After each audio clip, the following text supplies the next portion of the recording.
అంత త్వరలో ముగించడానికి ప్రయత్నం చేస్తాను. పరలోక పట్టణ రహస్యాలు. భూమి మీద క్రీస్తును నమ్మిన ప్రతి క్రైస్తవుడు ఆశపడే ఒక లోకం పరలోకం. ఆ లోకానికి వెళ్ళాలని ఊర్లూరుతున్న వాళ్ళమే మన అందరమే కూడా.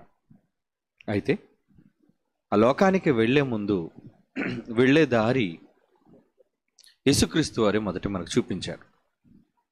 ఎందుకంటే ఆయన అన్న మాటల్లో నేనే మార్గం, నేనే సత్యం, నేనే జీవం అనే మాట యేసుక్రీస్తు వారు అన్నారు. ఒకసారి ఆ మాట చదువుదాం. యోహాను సువార్త 14వ అధ్యాయము, యోహాను సువార్త 14వ అధ్యాయము 6వ వచనం చూద్దాం. యోహాను సువార్త 14వ అధ్యాయము 6వ వచనం. యేసు అంటున్నారు, నేనే మార్గము, నేనే సత్యము, జీవమునై ఉన్నాను. నా ద్వారానే తప్ప ఎవడును తండ్రి యొద్దకు రాడు. ఏమండి? నా ద్వారానే తప్ప తండ్రి యొద్దకు ఎవరు రారు అని ఒక మార్గాన్ని మనకి చూపించారు. ఇక 3వ వచనం మనం చూడగలిగితే మరొక మాట ఆయన అన్నారు, నేను వెళ్ళి మీకు స్థలం సిద్ధపరిచిన ఎడల నేనుండు స్థలములో మీరును ఉండులాగున మరలా వచ్చి నా యొద్ద ఉండుటకు మిమ్మల్ని తీసుకొని వెళతాను. అంటే ఆ లోకానికి వెళ్ళాలంటే మనమంతా ఒక్కసారి వెళ్ళటమే జరుగుతుంది. అది నేనే స్వయంగా మిమ్మల్ని తీసుకువెళ్తాను అని అంటున్నారు. ఏనానా? అలాగే 4వ వచనంలో నేను వెళ్ళుచున్న స్థలమున ఒక మార్గము మీకు తెలియనని చెప్పాను. నేనే మార్గం అన్నారు. నేను వెళ్ళే స్థలానికి త్రోవ మీకు తెలుసని చెప్పాడా, తెలియదని చెప్పాడా? తెలుసు. అంటే పరలోకానికి వెళ్ళే మార్గం మనకు తెలియపరచబడిందా? అవునండి, తెలియపరచబడింది. ఎక్కడ తెలియపరచబడింది అంటే బైబిల్లోనే మనం ఆ మార్గాన్ని వెతికి పట్టుకోవాలి. చిన్నప్పుడు సర్వసాధారణంగా పజిల్స్ అనేవి ఇస్తుంటారు పిల్లలకి. ఒక పక్క తల్లి ఉంటే మరో ప్రక్క ఒక చిన్న పిల్ల, అది ఒక గొర్రె కావచ్చు, మేక కావచ్చు, ఒక ఆవు కావచ్చు. మార్గాన్ని కనిపెట్టండి అంటారు, తల్లి దగ్గరకు తీసుకుని వెళ్ళండి అంటారు. అన్నీ త్రోవల్లాగే ఉంటాయి, కానీ అందులో ఒక్కటి మాత్రమే సరైన త్రోవ ఉంటుంది. ఆ త్రోవను వెతికి కష్టపడి కనుక్కుంటే తల్లి దగ్గరకు ఆ బిడ్డను చేర్చగలం. పరలోకమందున తండ్రి యొద్దకు ఆయన పిల్లలుగా మనం అంతా చేరాలి అంటే ఆ మార్గాన్ని మనం కనుగోవాలి. ఏమండి? అయితే దాన్ని తెలుసుకున్న వాళ్ళు ఎంతమంది? దేవుడు ఈ మార్గాన్ని బైబిల్లో ఎప్పుడో రాయించి పెట్టాడండి. మూతి మీద వేలేండి అందరూ. ఆ మార్గాన్ని మనం వెతికి తెలుసుకోవాలి. ఆ వెతికి తెలుసుకోవాలి అంటే బైబిల్ని పరిశీలించాలి కదండి. దాన్ని మనం పరిశీలనగా చదివినప్పుడే యెహోవా గ్రంథాన్ని మనం అనేక విషయాలను కనుగొగలం. కానీ దాన్ని కనుక్కునేవాళ్ళు బహు కొద్ది మంది అనే మాట చెప్పాడు. ఆ మార్గాన్ని గురించి యేసుప్రభు వారు మత్తయి సువార్త 7వ అధ్యాయంలో ఆయన ఒక మాట అన్నారు చూడండి. 7వ అధ్యాయం 13వ వచనం. ఇరుకు ద్వారమును ప్రవేశింప పోరాడుడి, నాశనమునకు పోవు ద్వారం వెడల్పును, ఆ దారి చాలా విశాలంగా ఉంది, దాని ద్వారా ప్రవేశించేవారు అనేకులు. జీవమునకు పోవు ద్వారము ఇరుకును, ఆ దారి సంకుచితమై ఉన్నది, దాన్ని కనుగొనేవారు కొందరే అంటున్నాడు చూడండి. అంటే ఆయన త్రోవను కనుక్కునేవాళ్ళు బహు కొద్ది మంది. ఎందుకు కొద్ది మంది కనుక్కోగలుగుతున్నారు? వాళ్ళ ప్రయోగం, లేదంటే వాళ్ళ ప్రయాసం, వాళ్ళ యొక్క ఏకాగ్రత ఇవి లేవన్నమాట వారిలో. ఏమండి? విద్యార్థులు అందరూ పరీక్షకు వెళతారు, కానీ అందరూ ఎందుకు మార్కులు సాధించలేకపోతున్నారు? దానికి కారణం ఏంటి మీరు చెప్పండి. ఫస్ట్ మార్కులో పాస్ అయిన వాడిలో ఉన్నదేంటి, ఫెయిల్ అయిన వారిలో ఉన్నదేంటి చెప్పండి. ఫస్ట్ మార్కుల్లో పాస్ అయిన వాళ్ళలో ఉన్నది పట్టుదల, ఏకాగ్రత, చదవాలన్న ఆసక్తి. దానికోసం వాళ్ళు ఎంతో సమయాన్ని వెచ్చించారు. మరి ఫెయిల్ అయిపోయిన వాడు బద్ధకస్తుడు, ఆసక్తి లేదు, జీవితం మీద వాడికి భయం లేదు, కనుక వాడు చాలా ఆనందంగా బ్రతుకుతున్నాడు. పరీక్షలన్న భయం వాడికి లేదు, అందుకే వాడు ఫెయిల్యూర్. ఈరోజు పరలోకానికి సాధించడానికి మనంతా రేస్లో ఉన్నాం. పరలోకం రేస్. అయితే మీరందరూ ఇక్కడికి ఎందుకు రావాలి, నేను ఎందుకు రావాలి, ఈ కార్యక్రమాలు మనం ఎందుకు చెయ్యాలి చెప్పండి. మనమంతా ఈ పనులు చేయగలుగుతున్నామంటే ఈ పనులు చేయడానికి గల వెనక కారణం ఏంటో తెలుసా? ఏదో ఒక విధంగా పరలోకాన్ని సాధించాలి, అంతే కదా మనంతా తపన. మరి అలాంటప్పుడు మనం ఫెయిల్యూర్ అవ్వకూడదు. పిల్లలు మంచి స్కిట్ చేశారు, అందులో ఎందరో సరైనది మార్గం అని అనుకుని తప్పుడు మార్గంలోకి వెళ్ళిపోయారు. అక్కడికి వెళ్ళేసరికి పాపం ఆ గ్రంథంలో, జీవగ్రంథంలో వాళ్ళ పేర్లు లేవు, వాళ్ళు నిత్యాగ్ని దండానికి వెళ్ళిపోయారు. కనుక మన పేరు జీవగ్రంథంలో లిఖించుకోవాలి అంటే, మన పేరు ఆ గ్రంథంలో రాయబడాలి అంటే మనం ఆయన పనిలో ఉండాలి. ఆయన పనిలో ఉండాలి. ప్లస్ ఏం చేశాడు ఆయన? ఏ పనులు చేయాలి? ఏ పనిలో అంటే చాలా పనులు ఉన్నాయి. ఆయన చెప్పిన పనులై ఉండాలి, ఆయన చేసిన పనులై ఉండాలి. మన పనులు అనుకుంటున్నారా? కాదు. మనం మన పనులు చేసుకుంటే పరలోకానికి వెళ్ళాం, మనం ఆయన పనులు చేస్తేనే పరలోకానికి వెళతాం. మరి ఆ పరలోక పట్టణం అందులోకి వెళ్ళాలి అంటే దానికి సంబంధించి దేవుడు ఎన్నో మార్గాలను ఓపెన్ చేశాడు. ఆ మార్గాలన్నీ బైబిల్లోనే మీకు కనబడతాయి. ఎందుకంటే పరలోక రాజ్యపు తాళపు చెవులు నీకిచ్చుచున్నాను అని అన్నాడు. ఎవరితో అన్నాడు ఆ మాట? పేతురు గారితో అన్నాడు. పేతురు ఎవరు? ఇదిగో మరియు నీవు పేతురు, ఈ బండ మీద నా సంఘమును కట్టుదును.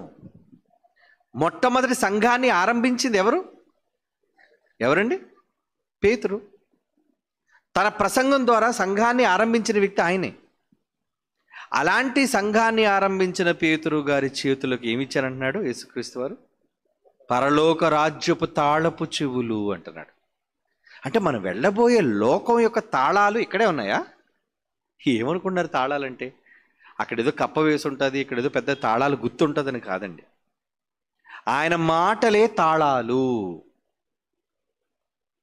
ఆయన మాటలు పలికితేనే ఓపెన్. అప్పుడప్పుడు చూసారా, వాయిస్ రికగ్నిషన్తో ఓపెన్ అయిపోయి ఉంటాయి స్మార్ట్ ఫోన్స్. అంటే కొన్ని హైయెస్ట్ సెక్యూరిటీ అవి ఓపెన్ కావాలి అంటే మనం అక్కడికి వెళ్ళి మన పేరు చెప్పాలి, ఐ స్కాన్ చేయాలి, ఫింగర్ ప్రింట్ స్కాన్ చేయాలి. ఇవి చేస్తేనే అక్కడ ఓపెన్ అవుతాయి. అలాగే పరలోక రాజ్యం తెరవబడాలి అంటే అందరికీ తెరుచుకుంటుందా? తెరవబడదండి. పరలోక రాజ్యం తెరుచుకునేది బహు కొందరికి. అది కూడా ఎలా తెరవాలో ఆ మార్గాన్ని కనుగొన్నవారు, దాన్ని కనుగొన్నవారు అన్నాడు చూసారా? కనుగొనేవారు కొద్ది మంది. అంటే కనుగోవాలా? నీకు ఓపెన్గా కనబడుతుంది, దాన్ని వెతికి సాధించాలి. అంటే ఆ మార్గం గుండా మీరు వెళ్ళాలి. యేసు ఏ మార్గం గుండా వెళ్ళాడు? ఏమండి? యేసు ఏ మార్గం గుండా వెళ్ళారో ఆ మార్గం గుండా మనం వెళితేనే మనం కూడా పరలోకానికి చేరుతాము అనే ఒక అద్భుతమైన నిజాన్ని బైబిల్ చెప్పింది. ఒకసారి బైబిల్ తెరిచి ఒక మంచి మాట చూద్దాం ప్రియులారా. మొదటిగా కీర్తనల గ్రంథం 25వ కీర్తనలోని 14వ వచనం చూడండి. కీర్తనల గ్రంథం 25వ కీర్తనలోని 14వ వచనం. యెహోవా మర్మము ఆయన యందు భయభక్తులు గల వారికే తెలిసి ఉన్నది, ఆయన తన నిబంధనను వారికి తెలియజేయును. అంటే మర్మం, ఒక రహస్యం, ఒక సీక్రెట్. పరలోక సంబంధమైన పరలోక పట్టణ రహస్యాలు అంటే ఏముంటాయి? రహస్యాలు ఉంటాయి. ఆ రహస్యాలు ఛేదించాలి అంటే ఆ రహస్యాలు అందరికీ బహిర్గతం కావు, ఆ రహస్యాలు అందరికీ చెప్పబడవు, ఆ రహస్యాలు కొందరికే చెప్పబడతాయి. ఇంతకీ ఆ చెప్పబడే రహస్యాలు ఎవరికి చెప్పబడతాయి అంటే మరలా చదువుదాం ఆ మాట. కీర్తన గ్రంథంలోని 25వ అధ్యాయంలోని 14. యెహోవా మర్మము ఆయన యందు భయభక్తులు గల వారికి అంటున్నాడు. చూడండి, అంటే ఎవరైతే ఆయన యందు భయము భక్తి కలిగి ఉంటారో, ఎవరైతే ఆయన యందు భయభక్తులు చూపుతారో వారికి మాత్రమే తెలిసిందట. ఆ సీక్రెట్ వాళ్ళకి తెలిసిపోయిందట. అంటే ఆ సీక్రెట్ అర్థం కావాలి అంటే మనం పరలోక రాజ్యపు మర్మాలను ఎరిగే వారం కావాలి అంటే యెహోవా యందు భయభక్తులు కలిగిన వారంగా మనం ఉండాలి అంటున్నాడు. చూడండి, మరి ఆయన యందు భయభక్తులు కలిగిన వారముగా మనం ఉండగలుగుతున్నామా? ఉంటేనే రహస్యాలు బయటపడతాయి. ఏమండి?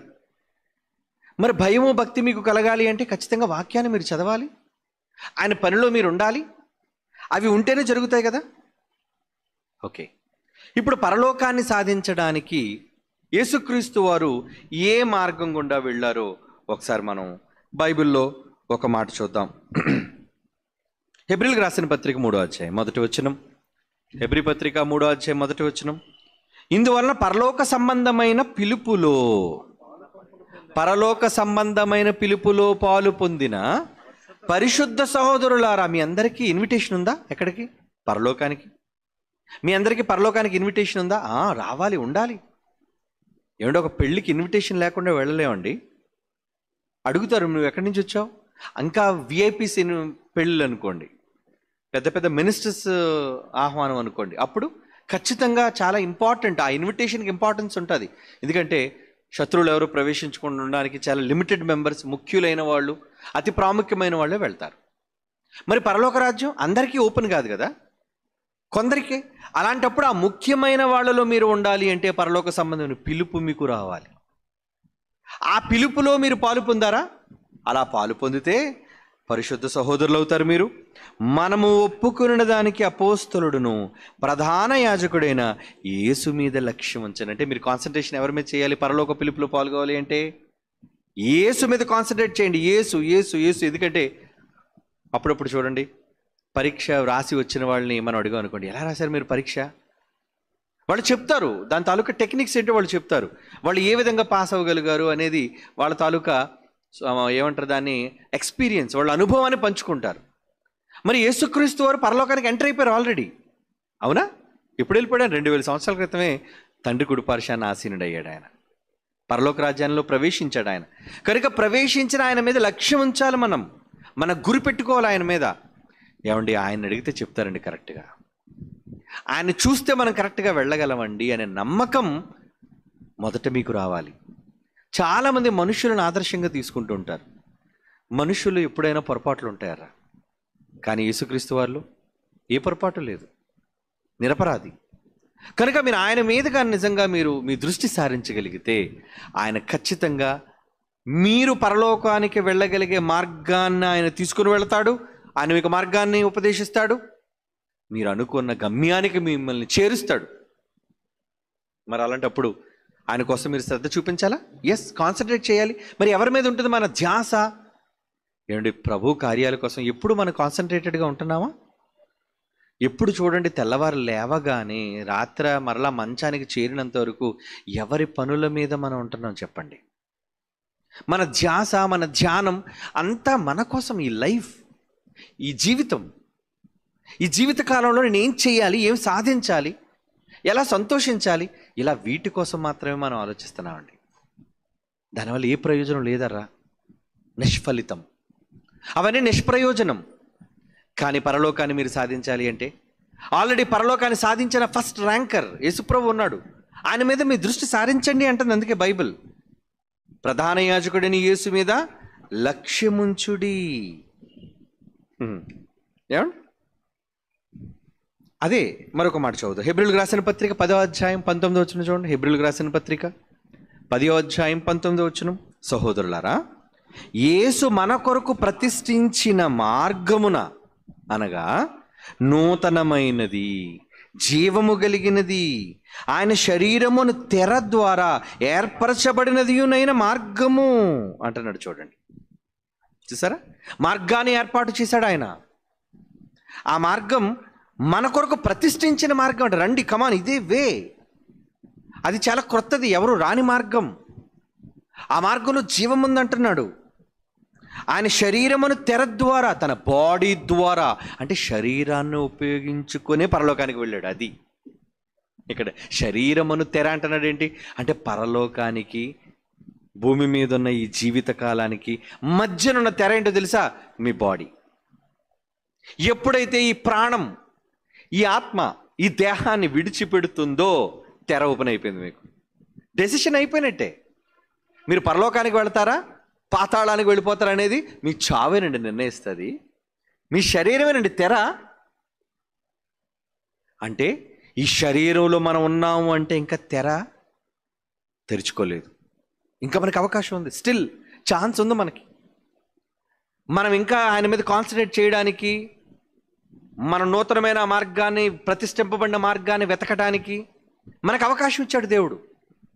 ఈ దేహం ఉంది కనుక, ఈ దేహం ఉంది, దేహంలో ఉన్నాము కనుక దేహంలో ఉన్న మనము ఎవరి కొరకు ఆలోచన కలిగి ఉన్నాము?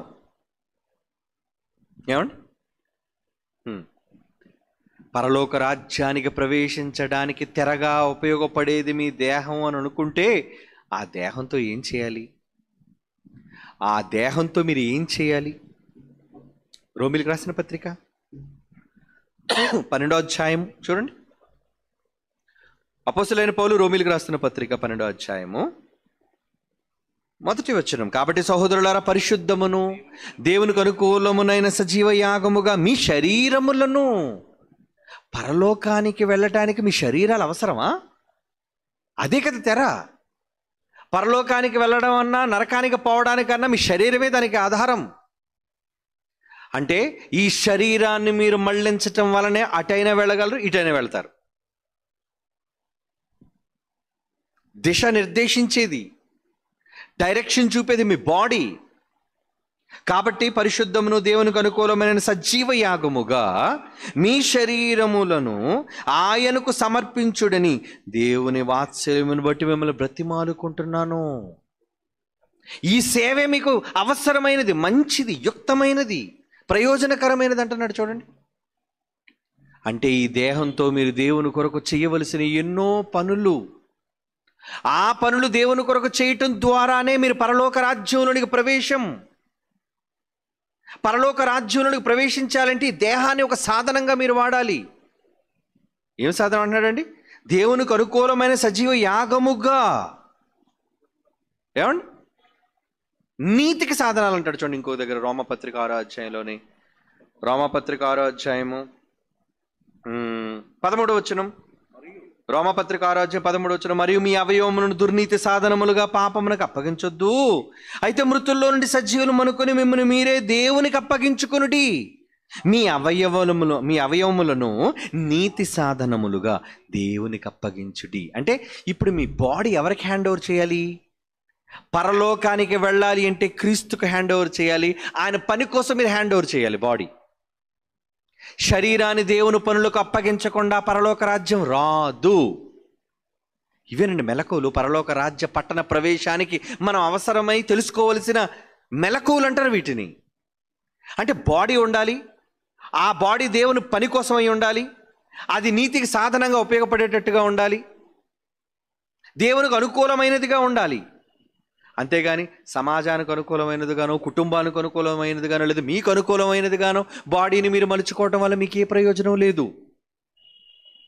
పరలోకానికి వెళ్ళడానికి మీ శరీరమే ఒక సాధనంగా ఉపయోగపడుతుంది. కాబట్టి ఆ సాధనాన్ని ఖచ్చితంగా సరైన దానికోసం మీరు ఉపయోగించాల్సి ఉంది. యేసుప్రభువు ఉపయోగించారు. ఏం ఉపయోగించాడు ఆయన? ఈ దేహాన్ని, ఈ శరీరంతో ఆయన దేవుని కొరకు చేసిన పని, ఈ దేహంతో దేవుని కొరకు జరిగించిన ఎన్నో క్రియలు. ఆయన శరీరాన్ని నలగగొట్టాడండి, ఆయన శరీరాన్ని ప్రాణత్యాగం చేశాడండి, సజీవ యాగంగా దేవునికి సమర్పించాడండి. అందుకేనండి పరలోకానికి ప్రవేశించాడు, మార్గాన్ని మనకు ఉపదేశించాడు. కనుక ఇప్పుడు మనం కూడా ఆయన చూస్తూ అదే మార్గంలో వెళ్ళిపోదాం. అదే మార్గంలో మనం వెళితేనే పరలోకాన్ని మనం సాధించగలం. పరలోక రాజ్యం యొక్క నమూనా దేవుడు మోషే గారికి చెప్పారండి. పరలోక రాజ్యం యొక్క నమూనా మోషే గారికి చెప్పారు. ఎలా ఉంటుందో తెలుసా? అది సహజంగా పరలోకం అంటే మనం అనుకుంటున్నాం ఏదో ఒక అందమైన లోకం అండి, అది ఇంకా మనం మేఘాలని, రకరకాల వైఢూర్యాలు, వజ్రాలు, బంగారం, ఏమంటే అలా ఊహలతో మనం అనుకుంటున్నాం. కానీ నిజానికి అసలు సిసలైన పరలోకం ఎలా ఉంటుందో, అది ఏ విధానంలో ఉంటుందో ఒక మార్గాన్ని తన కుమారుడైన క్రీస్తు ద్వారా మనకు ఉపదేశించాడు. అది 2000 సంవత్సరాలకు పూర్వమే తన ప్రవక్త అయిన మోషే ద్వారా రాయించాడు. ఆ రాయించిన మాటలు ఏంటో ఒకసారి చూద్దాం. హెబ్రీ పత్రిక 8వ అధ్యాయం 5వ వచనం అండి. హెబ్రీయులకు రాసిన పత్రిక 8వ అధ్యాయం 5వ వచనం. మోషే గుడారమును అమర్చబోయినప్పుడు కొండ మీద నీకు చూపబడిన మాదిరి చొప్పున సమస్తమును చేటుకు జాగ్రత్త పడుము. నీకు ఒక మాదిరి అంటే కొండ మీద మోషే గారికి ఒక మాదిరి చూపించారటండి. చూపించారు, డిస్ప్లే చూపించారు, చెప్పలేదండి ఆయనకి బొమ్మ వేశాడు దేవుడు. నీకు చూపబడిన మాదిరి చొప్పున సమస్తమును చేటుకు జాగ్రత్త పడుము, అది దేవుని చేత హెచ్చరింపబడిన ప్రకారము ఈ యాజకులు పరలోక సంబంధముగు వస్తువుల ఛాయారూపకమైన గుడారమందు సేవ చేయుదురు. అంటే ఈ గుడారం ఏంటో తెలుసా? It is a replica of haven అన్నాడు. అంటే అది పరలోక నమూనా, పరలోకానికి ఒక ప్రతిబింబం అంటున్నాడు. పరలోకం ఎలా ఉంటుందో దానికి సంబంధించి ఒక కొంచెం నమూనా మీకు ఇద్దాం అనుకుంటున్నాను. అది మోషేతో రాయించాడు, అది మోషేకు చూపించాడు. ఆ చూపించిన దాని ప్రకారంగా గుడారం చెయ్యి అన్నాడు. ఇంతకీ ఏంటి ఆ గుడారం, ఏమున్నాయట ఆ గుడారంలో ఒకసారి మనం చూద్దామండి. మోషే గారు ఎటువంటి గుడారం తయారు చేశారు, ఇంతగా గుడారంలో ఉన్న సామాగ్రి ఏంటో అనేది ఒకసారి మనం చూద్దాం. హెబ్రీయులకు రాసిన పత్రిక 9వ అధ్యాయం 1వ వచనం నుంచి అండి 5వ వచనం వరకు. హెబ్రీయులకు రాసిన పత్రిక 9వ అధ్యాయం 1వ వచనం నుంచి ఏమనుంది? మొదటి నిబంధనకైతే సేవా నియమములు ఈ లోక సంబంధమైన పరిశుద్ధ స్థలము ఉండెను. ఎలా అంటే మొదట ఒక గుడారం ఏర్పరచబడిన ఒక గుడారం, టెంట్ ఉందట. ఆ టెంట్లో ఏమున్నాయంట? అందులో దీపస్తంభము, బల్లయు, దాని మీద ఉంచబడిన రొట్టెలను దానికి ఉండెను. దానికి పరిశుద్ధ స్థలం అని పేరు. ఏమండి? రెండవ తరకు ఆవల అతి పరిశుద్ధ స్థలమును గుడారమును ఉండెను. అందులో సువర్ణ దోపార్తియు, అంతటను బంగారు రేకులతో తాపడిన నిబంధన మందసమును ఉండెను. ఆ మందసంలో మన్నాగల బంగారు పాత్ర, చిగిరించిన అహరోను చేతికర్ర, నిబంధన పలకలను ఉండెను. దానిపై కరుణాపీఠమును కమ్ముకొనిచున్న మహిమగల కెరూబులుండును. వీటిని గురించి ఇప్పుడు వివరముగా చెప్పవల్ల పడదు అంటున్నాడు. చూడండి, మొత్తానికి హెబ్రీ పత్రిక 9వ అధ్యాయం 1 నుంచి 5 వచనాల్లో గుడారం ఎలా ఉంది, ఆ గుడారాన్ని ఎలా వేశాడు ఆయనకు చూపించిన దాని ప్రకారంగా చాలా జాగ్రత్త వహించాలి. మోషే, తప్పు జరగడానికి వీల్లేదు, చిన్న తప్పు కూడా జరగడానికి వీల్లేదు. నీకు చూపబడిన మాదిరిని పర్ఫెక్ట్గా ఉండాలి, నీకు ఆజ్ఞాపిస్తున్నాను, ఈ విధంగా ఉండాలి అని చెప్పాడటండి. ఓకే, అది ఎలా ఉందో ఒకసారి ఒక వీడియో రూపంలో మీకు చూపిద్దాం అనుకున్నాను. ఒకసారి మీరు చూడండి ఆ గుడారం ఎలా ఉన్నదో, ఆ గుడారంలో ఏంటేంటి ఉన్నాయో. కమాన్ నాన్న, ప్లే చేయి. టాబర్నకల్ అని ఉంటుంది చూడు. లేట్ చేయకు, టైం లేదు. చూడండి, అది కూడా ఒక గుడారం కనబడుతుంది కదా మీకు, అది కూడా క్లోజప్లో వస్తుంది. ఆ గుడారం బయట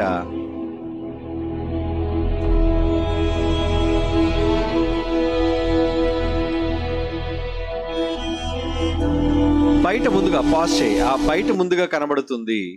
ఇంకా వెళ్ళని అదేనండి బలిపీఠం. బలులర్పించేవాళ్ళు అప్పుడు. ఓకే, ఆ తర్వాత రొట్టెల బల్ల, సముఖపు రొట్టెల బల్ల. ఇది సువర్ణ ధూపం వేసేదండి దేవునికి. ఇవన్నీ కూడా మొదటి స్థలంలో, పరిశుద్ధ స్థలంలో ఉన్నాయి. ఇక రెండో స్థలంలోనికి వెళ్ళేసరికి అందులో మనం చూసారా, మన్నా కలిగిన బంగారు పాత్ర, చిగురించిన అహరోను కర్ర, దాని మీద అదిగోండి బంగారు దేవదూతలు. ఇంకో వీడియో ప్లే చేయి.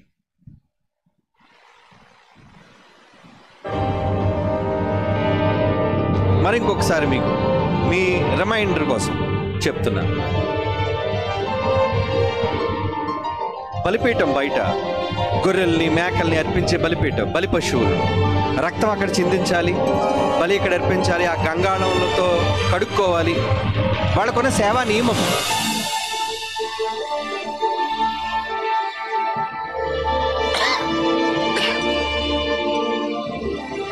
ఏమండి, ఆ బలిపీఠం మీద అర్పించేవారు. మనం లేవియా కాండం చదివినా అదంతా కూడా యాజకులు ఏ విధంగా దహన బలులు ఇచ్చేవాళ్ళు అనేది. ఆ తర్వాత గంగాళం రెండోది. ఇక లోకల్ గుడారంలోకి వెళ్ళేసరికి 2 భాగాలు. అందులో మొదటి భాగంలో అదిగోండి దీపస్తంభం ఎడం చేతి వైపు, మధ్యలో సువర్ణ ధూపార్తి. ఏమండి, ఇది దీపస్తంభం కనబడుతుంది. అదిగోండి ధూపం అక్కడ మొదటి తెరలో ఉన్నాయి ఇవి. తర్వాత అదిగోండి సముఖపు రొట్టెల బల్ల. ఇది పరిశుద్ధ స్థలం అని బైబిల్లో పేరు. ఇక అతి పరిశుద్ధ స్థలం రెండో తెరకు అవతల ఇదేనండి మందసం, దేవుడు ఉండే చోటు. అవే పైన బంగారు తాపబడిన రేకులతో దేవదూతలు. నమూనా దేవుడు చేయించాడండి మోషేతో, ఇలా నువ్వు చెయ్యాలి. ఓకే నాన్న, అర్థమైంది కదా మీకు? ఇప్పుడు చదవండి నాన్న. ఒక బొమ్మ వేసి ఉంచు, ఒక పిక్చర్ చూపించు, నా పిక్చర్ చూపించు. వీళ్ళు బైబిల్ చదువుతున్నప్పుడు అది చూస్తారు. మొదటి నిబంధనకైతే హెబ్రీ పత్రిక 9వ అధ్యాయం మొదటి నుంచి, మొదటి నిబంధనకైతే సేవా నియమములు, ఈ లోక సంబంధమైన పరిశుద్ధ స్థలమును ఉండెను. ఎలా అంటే ఒక గుడారం ఏర్పరచబడును, అందులో దీపస్తంభమును బల్ల దాని మీద ఉంచబడిన రొట్టెలను ఉండెను. దానికి పరిశుద్ధ స్థలం అని పేరు. అంటే పరిశుద్ధ స్థలంలో ఏమున్నాయి ఏమండి? మొత్తం ఉండవలసిన అందులో సామాన్లు 7 అండి. ఏమంటే బయటికి కనిపించేవి. అందులో క్లోజప్ చేయి, జూమ్ ఇన్ చేయి, జూమ్. ఏమండి మొదటిది ఏం కనబడుతుంది? కిందకి చూపించు, కిందకి. పైకెత్తు బొమ్మ పైకెత్తు, ఇంకా పైకెత్తు. అదిగోండి, ఇంకా పైకెత్తు. చూసారా ముందు కనబడింది రెడ్గా, ఫస్ట్లో కనబడేది మనకి అదే బలిపీఠం, చూసాం కదా. తర్వాత నీళ్లతో ఉంచబడిన గంగాళం. ఆ తర్వాత మొదటి గుడారం అన్నాడు చూసారు. గుడారంలోని పరిశుద్ధ స్థలంలో ఉండవలసినవి ఏంటంటే అదిగోండి మధ్యన ఉన్న 3. ఏంటా 3? దీపస్తంభం, ధూపం వేసే, దేవునికి ధూపం వేసే సువర్ణ ధూపార్తి, తర్వాత 3వది సముఖపు రొట్టెల బల్ల. ఏమండి ఇది పరిశుద్ధ స్థలం అని పేరు. అదే కదండి ఇక్కడ మనం చదవం. 2వ వచనం చదవండి, మీకు అర్థమవుతుంది. మొదటిగా ఒక గుడారం ఏర్పరచబడిన, అందులో దీపస్తంభము బల్లయు దాని మీద ఉంచబడిన రొట్టెల నుండును, దానికి పరిశుద్ధ స్థలం అని పేరు. 2వ తల కావాలి అతి పరిశుద్ధ స్థలమును గుడారము నుండెను, అందులో సువర్ణ దీపార్తి, అంతటా బంగారు రేకులతో తాపబడిన నిబంధన మందసమును ఉండెను. ఆ మందసము మన్నాగల బంగారు పాత్ర, చిగురించిన అహరోను చేతికర్ర, నిబంధన పలకలను ఉండెను. దానిపై కరుణాపీఠము కొమ్ముకొరుచున్న మహిమగల కెరూబులు ఉండెను. పైకి ఎత్తున్నాను, అదిగోండి క్లోజప్. అదే పైది, ఫస్ట్ది, సెంటర్ది. మొదటి చూపించి అదిగోండి ఆర్క్ ఆఫ్ కవెనెంట్ అని చూసారా అది. ఏమండి ఇదంతా ఏంటో తెలుసా? పరలోకములో ఉంచబడిన వస్తువుల యొక్క ఛాయారూపాలు అంటున్నాడు. చూడండి, ఛాయారూపాలు అంటే నమూనా, ఎగ్జాక్ట్ ప్రింట్ అంటారు దాన్ని, బ్లూ ప్రింట్ అంటారు దాన్ని. అంటే పరలోకంలో ఉన్న వస్తువులు ఎలా ఉన్నాయో భూమి మీద వస్తువులను దేవుడు చేసి చూపించాడు. ఇదిగోండి ఇవి ఉంటాయి అంటే పరలోకంలో ఇవి ఉన్నాయా? అవును, పరలోకంలో ఒక నమూనా ఇదంతా. పరలోకం యొక్క నమూనా అదేనా మనం చదివాం. మరలా చదువుతాం చూడండి. మరలా ఒకసారి మీకు ఆ మాట చదువుతాను. హెబ్రీలకు రాసిన పత్రిక 8వ అధ్యాయం 5వ వచనం. మోషే గుడారమును అమర్చబోయినప్పుడు కొండ మీద నీకు చూపబడిన మాదిరి చొప్పున సమస్తమును చేయుటకు జాగ్రత్త పడు. మళ్ళీ అందులో తప్పుగా నువ్వు చేసేస్తా, అక్కడ పరలోకంలో ఉన్నది ఒకటి, ఇక్కడ నువ్వు తయారు చేసింది ఒకటి అవుతుంది. మోషే జాగ్రత్త అని దేవుని చేత హెచ్చరింపబడిన ప్రకారము ఆ యాజకులు పరలోక సంబంధమగు వస్తువులు అంటున్నాడు చూడండి. ఆ వస్తువుల ఛాయారూపకమైన గుడారమందు సేవ చేయుదురు. అంటే అవి ఏవో కాదండి, పరలోకంలో ఉన్న వస్తువుల యొక్క ఛాయారూపములు అని చెప్పేశాడు మనకి. ఇంతకీ ఎందుకు పెట్టాడు? పరలోకంలోనైనా సరే ఇవన్నీ ఎందుకు ఉంచాలి అని అనుకుంటున్నాడు? ఏమంటే పరలోకంలో దీపస్తంభం ఎందుకు, సముఖపు రొట్టెల బల్లెందుకు, ఏమండి దానికి సువర్ణ దోపార్తి ఎందుకు, ఇవన్నీ ఎందుకు కావాలనుకుంటున్నాడు ఆయన? ఏదో మీకు చూపించాలి అనుకుంటున్నాడు, ఏదో చెప్పాలి అనుకుంటున్నాడు. ఆ పరలోక పట్టణం అంటే, అందులోనికి రావాలి అంటే అందులో ఉన్న ప్రదేశాలు ఏవో అనుకుంటున్నారు మీరు. అందులో ఉన్న వస్తువులను చూస్తే మీ జీవితాలు మీకు జ్ఞాపకానికి రావాలి. అందుకే యేసుప్రభు మనకు ప్రతిష్ఠించిన మార్గం పరిశుద్ధమైన మార్గం. ఆయనలా మీరుంటే, ఆయనలా మీరు చేస్తే, అదిగోండి ఇప్పుడు వీటన్నిటి ప్రకారంగా మీరు చేయగలిగితే పరలోక రాజ్యంలోనికి వెళ్ళగలరు. ఎలా వెళ్ళగలరు? వీటన్నిటి ప్రకారంగా మీరు ఉండగలిగితే. ఆ వస్తువుల యొక్క ఛాయారూపములు ఎందుకు పెట్టాడు? అసలు రొట్టెల బల్ల ఎందుకు, సువర్ణ దోపార్తి ఎందుకు, ఆ దీపస్తంభం ఎందుకు, ఆ ముందు బలిపీఠం ఎందుకు, దాని తర్వాత గంగాళం ఎందుకు, ఇవన్నీ ఎందుకు పెట్టాడు? గుడారంలో కూడా అండి అతి పరిశుద్ధ స్థలం అని ఒకటి ఉందండి, అందులో దేవుడు ఉంటాడు. అతి పరిశుద్ధ స్థలం. ఈ అతి పరిశుద్ధ స్థలంలోనికి ఎవరు పడితే వాళ్ళు ఎప్పుడు పడితే అప్పుడు వెళ్ళడానికి లేదండి. పరలోకానికి నమూనా భూమి మీద ఉన్న మోషే చేసిన గుడారం అయితే, జాగ్రత్తగా వినండి, పరలోకంలో ఉన్న ఆ లోకం యొక్క నమూనాయే మోషే భూమి మీద చేసిన ఈ గుడారం అయితే, దాని తాలూకా నమూనా అయితే అక్కడ అతి పరిశుద్ధ స్థలం, దేవుడున్న అతి పరిశుద్ధ స్థలంలో ఎవరు వెళ్ళాలి, ఎప్పుడు వెళ్ళాలని బైబిల్ చెప్తుంది చూడండి. హెబ్రీయులకు రాసిన పత్రిక 9వ అధ్యాయం 7వ వచనం. హెబ్రీయులకు రాసిన పత్రిక 9వ అధ్యాయం 7వ వచనం.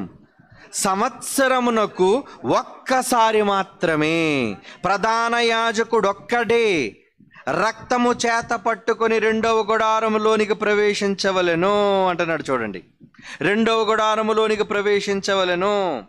దీనిని బట్టి మొదటి ఆ గుడారము నిలిచియుండగా అతి పరిశుద్ధ స్థలములో ప్రవేశించు మార్గము బయలుపరచబడలేదని పరిశుద్ధాత్మ తెలియజేయుచున్నాడు.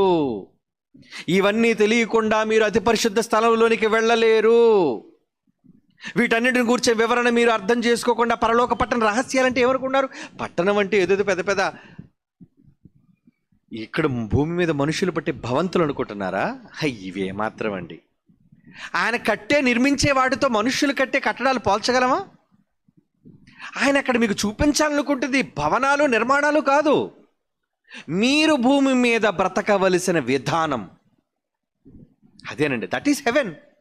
అదే పరలోకం. అది మీరు సాధిస్తేనే, ఇక్కడ మీరు సాధిస్తేనే అప్పుడు మీకు పరలోకం. అందుకే ఈ నమూనా అంతటిని మీకు ఒక బ్లూ ప్రింట్గా మ్యాప్ ఇచ్చాడు. అప్పుడప్పుడు చూడండి, ఒక కొత్త ప్రదేశానికి వెళ్ళాం అనుకోండి, ఒకప్పుడు మ్యాప్లు ఉండేవి, ఇప్పుడు గూగుల్ మ్యాప్స్ వచ్చాయి కదండి స్మార్ట్ ఫోన్లో. రూట్ మ్యాప్, పలానా దగ్గర మన స్పాట్ డెస్టినేషన్ పెట్టుకుంటే ఆటోమేటిక్గా తీసుకెళ్ళిపోతుంది అది. కనుక పరలోకంలోని వస్తువులు, రూపాలన్నిటినీ మనకు చూపిస్తున్నాడు అంటే ఇవే మనకు రూట్ మ్యాప్. ఎక్కడికి? పరలోకానికి. అతి పరిశుద్ధమైన స్థలం అంటే దేవుడు ఉన్న చోటు అతి పరిశుద్ధమైన స్థలం అయితే, అతి పరిశుద్ధమైన స్థలంలోనికి వెళ్ళాలి అంటే వీటన్నిటినీ దాటుకుంటూ వెళ్ళాలి. ఓ సీట్ అండి, దాటడం ముందు పెట్టమనండి, నడుచుకొని వెళ్ళిపోతాం చూసుకొని అనుకున్నారా? అది పెట్టింది మీరు చూసి వెళ్ళడానికి కాదు, మీరు చేసి వెళ్ళడానికి. బలిపీఠం పెట్టింది మీరు చూసి వెళ్ళడానికి కాదు, బలవడానికి. ఏమనుకున్నారు? ఏమండి, మీరు బలి కావాలి. ఎవరి కోసం?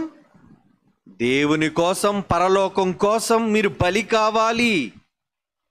నేను ఈ మాటలతో చెప్తే మీకు అర్థం అవ్వదు, బైబిల్లో ఉన్న మాటలు చూపిస్తాను. ఓకేనా? ఓకే, బైబిల్లో ఉన్న మాటలు మనం చూద్దాం. ఇప్పుడు బైబిల్లో ఉన్న మాటలు మనం చూద్దామండి.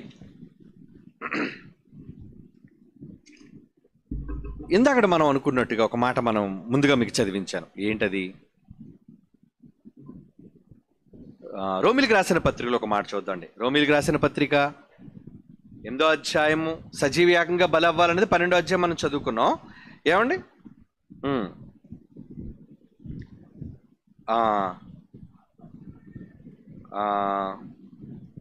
8వ అధ్యాయంలో 36 ఏమండి చూడండి. రోమిలికి రాసిన పత్రిక 8వ అధ్యాయం 36. ఇందులో గురించి వ్రాయబడింది ఏమనగా, నిన్ను బట్టి మేము దినమెల్లా వధింపబడిన వారము అంటున్నాడు చూడండి. అంటే బలిపీఠం మీద మీరు చేసే పనేంటి? బలి, వధ. ఇక్కడ ఏమంటున్నాడు? బలి అంటే చావే కదా, ప్రాణం తీయాలి కదా. ఒక ఆవునో, గొర్రెనో, మేకనో ఆ రోజు ఇశ్రాయేలీయులైన వాళ్ళు బలిపీఠం బలిచ్చేవాళ్ళు. అది శ్రేష్టమైనవి, మంచివి. మరి ఆ బలిపీఠాన్ని ఎందుకు పెట్టాడు మోషే గుడారంలో? అది పరలోకానికి ఛాయ అని అంటున్నాడు. ఏంటి అంటే, ఇప్పుడు మీరు బలి ఇవ్వవలసిన వాళ్ళు కారు, మీరు బలి కావలసిన వాళ్ళు. ఆ రోజు వాళ్ళు బలులు ఇచ్చారు, ఇప్పుడు మీరే బలులు కావాలి, మీకు మీరే బలి కావాలి. అదే ఇక్కడ పౌలు అంటున్నాడు. ఏమంటున్నాడంటే చదవండి ఇప్పుడు. దినమెల్లా నిన్ను బట్టి మేము వధింపబడిన వారమై. ఏమండి, మేము ఎంచబడిన వారం అంటే రోజు వధకు తేబడుతున్నారా? యేసుప్రభు వారు ఒక్కసారి వధింపబడ్డారండి. కానీ మనం, ఆయన నమ్మిన క్రైస్తవులైన మనం దేవుని కోసం ఏం ఇవ్వాలి? బలి, వధ. దేనికి వధ? ఆయన పనులు చేయడానికి వధ, ఆయన కార్యాలు నిర్వహించడానికి బలి. అవునా? త్యాగం. అదేనండి మీరు చేసే త్యాగాలు. ఇందాక మీకు చెప్పానే, మీ కష్టార్జితం, మీ శరీరం యొక్క రక్తం త్యాగంగా అది మీరు ఖర్చు పెడితే, మీ రక్తాన్ని మీరు పెట్టుబడిగా పెడుతున్నట్టు. మీ ప్రయాసం, మీ ధనం, మీ ఆరోగ్యం, ఇవన్నీ దేవుని సేవార్థమై మీరు ఇస్తున్నారు అంటే, మీ కష్టార్జితం అంటే మీ ప్రాణాన్ని మీరు పెడుతున్నారు. వదైపోతున్నారు, బలైపోతున్నారు దేవుని కోసం. ఏమండి, ఈరోజు సెలవు రోజు, ఆఫీసులు లేవు, లోకంలో ఎన్నో ఆనందాలు సంతోషాలు ఉన్నాయి. కానీ రోజంతా ఇక్కడ గడపడానికి మీరు ఎందుకు వచ్చారు? మీ శరీరాలను దేవుని వాక్యం కోసం బలి చేయడానికి వచ్చిన వాళ్ళు మీరు కదా. అవును, మీరు బలిపీఠం మీద ఉన్నారు. ఇప్పటికీ చూసారు, భోజనం లేదు మీకు. మీ దేహాలు అడుగుతున్నాయి, మాకు ఇంకా భోజనం లేదా, చాలా ఆలస్యమైంది. హాగో, యేసు ప్రభువే ఏమండి ఆయన వాక్యం చెప్తుంటే అలా వింటూ ఉండిపోయారట. భోజనం లేదా? అప్పుడు శిష్యులు చెప్పారు, వాళ్ళు ఆకలితో ఉన్నారు ప్రభు, కొంచెం భోజనం పెట్టయ్యా. సరేలే, 3 రోజులకు భోజనం లేదట. ఇంకా నయ్యం, మీకు 3 రోజులు కదా, 3 గంటలు లేట్ అయింది అంతే. ఏమండి, ఇంకొక ½ అన్ అవర్లో మీకు భోజనం రెడీ. మొత్తానికి అప్పటి వరకు మీరేంటి? వధ. బలైపోతుంది శరీరం. నీళ్ళు అడుగుతుంది, భోజనం అడుగుతుంది, అవసరాలు తీరుస్తుంది, అక్కడికి వెళ్ళాలంటుంది, బాధ్యతలు గుర్తు చేస్తుంది. ఊరుకో, ఆగు. పౌలు గారు ఏం చేశారో తెలుసా? తన శరీరాన్ని కొరింథీయులకు రాసిన మొదటి పత్రిక 9:27 వచ్చిన చూడండి. లోకం దాని అవసరతలు ఆయన పిలుస్తున్నా, ఆయన ఏమంటున్నాడంటే, అందరికీ నేను వాక్యం చెప్తున్నాను, కానీ నేను ఎక్కడైనా భ్రష్టుడిని అయిపోయి పరలోక రాజ్యాన్ని కోల్పోతానేమోనని భయంతో నేను నా శరీరమును నలగగొట్టుకొని దాన్ని లోపరుచుకొనిచున్నాను అంటున్నాడు. చూడండి, బాడీని లోపరుచుకోవాలి. అంతేనండి, మీ శరీరం మీ మాట వినాలి అంటే ఏం చేయాలి? అది అడిగిందల్లా దానికి ఇవ్వకండి. గొంతెమ్మ కోరికలు అంటారు దాన్ని. ఏమండి, బాడీ మిమ్మల్ని అజమాయిషి చేయకూడదు, మీరు బాడీ మీద అజమాయిషి చేయాలి. ఎంతసేపు కూర్చోట్లే, పద అలా దగ్గర బయట పద అంటది. అని నీకు పని పాటు లేదా? ఈరోజు కూడా సెలవు రోజు కూడా దేవుని వాక్యాన్ని ఆదివారం వెళ్తాను కదా, చాలదా? ఇవన్నీ చెప్తుంటుందండి అది మనతోని. కానీ మనం ఏం చేస్తున్నాం? కంట్రోల్, బలి, నలగ కొడుతున్నాం. కూర్చో, ఎక్కడికి వెళ్తావు, కూర్చో అంటున్నాం మనం. అదేనండి దేవుని కోసం బలి అవడం అంటే, మన కోరికలు చంపుకోవటం, మన ఆశలు చంపుకోవటం. ఏమండి, దేవుని సేవ కోసం ఒక 10,000 రూపాయలు మనం ఇచ్చామంటే 10,000 రూపాయలతో బట్టలు కొనుక్కోలేమా? ఇంట్లో వస్తువులు కొనుక్కోలేమా? ఎన్ని అవసరతలు మనం తీర్చుకోగలం చెప్పండి. కానీ అవసరతలు పక్కన పెట్టి, మన అవసరతలను త్యాగం చేసి, ఆ 10,000 మన బట్టలు కొనుక్కోకుండా, అవసరతలు తీర్చుకోకుండా దేవుని కోసం ఆ డబ్బులు మనం ఇవ్వగలిగితే అప్పుడు ఏం చేసినట్టు? మనం బలైపోయినట్టు, మన త్యాగం చేసినట్లు. మన అవసరతలు చంపుకున్నాం, మన ఆకలి చంపుకున్నాం, మన అవసరతలు చంపుకున్నాం, మన అప్పులు చంపుకున్నాం. వీటన్నిటిని చంపుకొని దేవుని కోసం బలైపోయాం. అదేనండి బలి. అందుకే దేవుడు బలిపీఠాన్ని చూపించాడు. నాయన, అతి పరిశుద్ధ స్థలమైన నా దగ్గరకు రావాలి అంటే ముందు బలి అవ్వాలయ్యా, నువ్వు బలి కావాలి. ఆ తర్వాత నెక్స్ట్ ఏముంది? బలిపీఠం దాటిన తర్వాత రెండోది ఏం కనబడుతుంది? గంగాళం. ఆ గంగాళంలో ఏముంది? అదేనండి మీరు కడుక్కునే నీరు, వాటర్. మనం రోజు కడుగుతున్నది ఏంటో తెలుసా? వాక్యము. వాక్యం అనే ఉదక స్నానము అంటాడు చూడండి, ఎఫ్ఎస్సీలకు రాసిన పత్రిక. అవునా? ఎఫ్ఎస్సీలకు రాసిన పత్రిక, యేసుప్రభు అంటే సంఘాన్ని 5వ అధ్యాయం, ఎఫ్ఎస్సీలకు రాసిన పత్రిక 5వ అధ్యాయము 27. క్రీస్తు కూడా సంఘమును ప్రేమించేది కళంకమైన ముడతేను అట్టిది మరి ఏదేనూ లేకుండా నిర్దోషమైనది మహిమగల సంఘముగా ఉండేటట్లు దాన్ని నిలువబెట్టుటకు వాక్యమును ఉదక స్నానము చేత, ఉదకం అంటే నీళ్ళండి, వాక్యం అనే ఉదక స్నానము చేత పవిత్రపరిచి. అంటే ఈ మాటలు వినడం వల్ల ఎంత ప్యూర్ అయిపోతున్నాం మనం. అవునా? ఎప్పటివరకు మేము ఇలా ఉంటున్నాం, ఇలా బ్రతకూడదా, ఇలా మేము జీవించాలా? అవునండి, అదే మిమ్మల్ని క్లీన్ చేస్తుంది. క్లెన్సింగ్ అంటారు దాన్ని, శుభ్రపరచటం. బలిపీఠంగా మీరు బలిపీఠం ఎక్కిన తర్వాత మిమ్మల్ని మీరు శుభ్రపరుచుకొని, మిమ్మల్ని మీరు శుద్ధి చేసుకొని, ఏమండి దాని కొరకు ఏం చేశారటండి? ఆయన తన శరీరాన్ని ఇచ్చేశారట.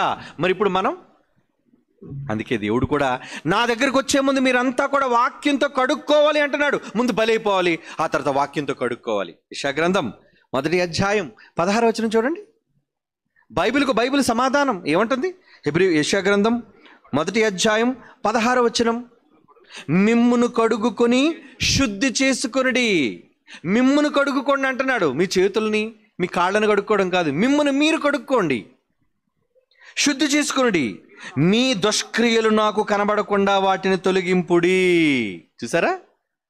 అంటే మీ చెడ్డ పనులు ఒకవేళ మీరు మానేస్తే, మీ దుర్మార్గపు క్రియలు మీరు మానేస్తే మీరు పవిత్రపరచబడ్డారు అని అర్థం. మీరు బలైపోయారు, ఆ తర్వాత మీ క్రియల చేత మిమ్మల్ని పవిత్రపరుచుకొని మీరు వాక్యము ద్వారా పరిశుద్ధపరచబడ్డారు. ఉదకము చేత మీరు కడుగబడ్డారు, నీళ్ల చేత మీరు పవిత్రపరచబడ్డారు, అదే శుద్ధ జలం. వాక్యము ద్వారా మీరు శుద్ధి చేయబడ్డారు.